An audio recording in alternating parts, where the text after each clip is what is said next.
Okay, movie review time. Hugo from 2011. Martin Scorsese's director. Production, Graham King, Timothy Heatington, Johnny Depp, and Martin Scorsese. Screenplay by John Logan.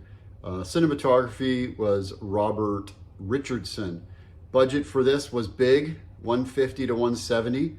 It did make that up. Box office 185.8.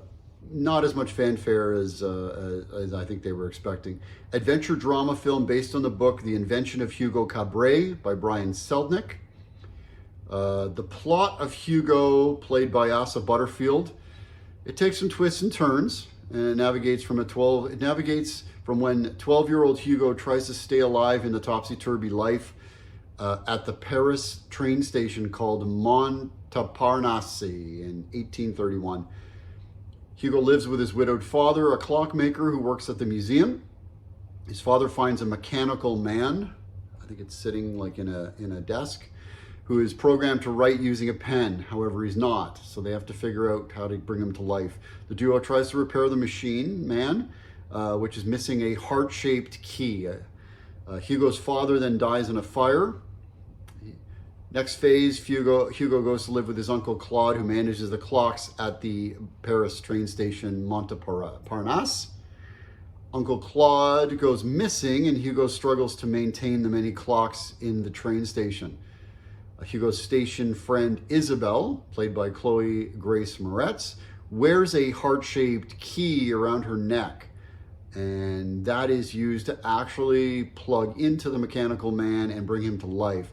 The man draws a crude picture from a famous movie called A Trip to Moon, which people have seen, where it's like the moon face and the thing smashes into his eye, so from 100 years ago.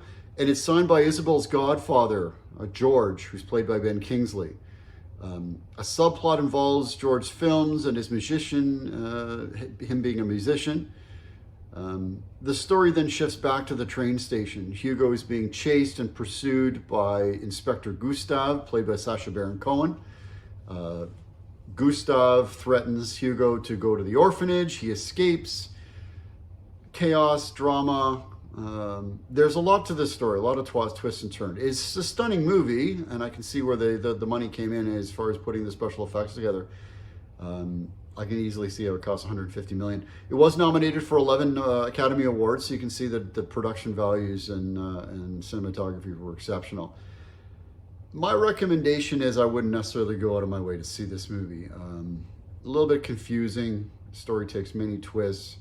It's more of the complicated type movie. If you do decide to see it, the visuals are stunning. So on a big screen, to really appreciate the film, you probably need to see it twice. So factor that in. But a stunning movie. Anyways, spend wisely, friends.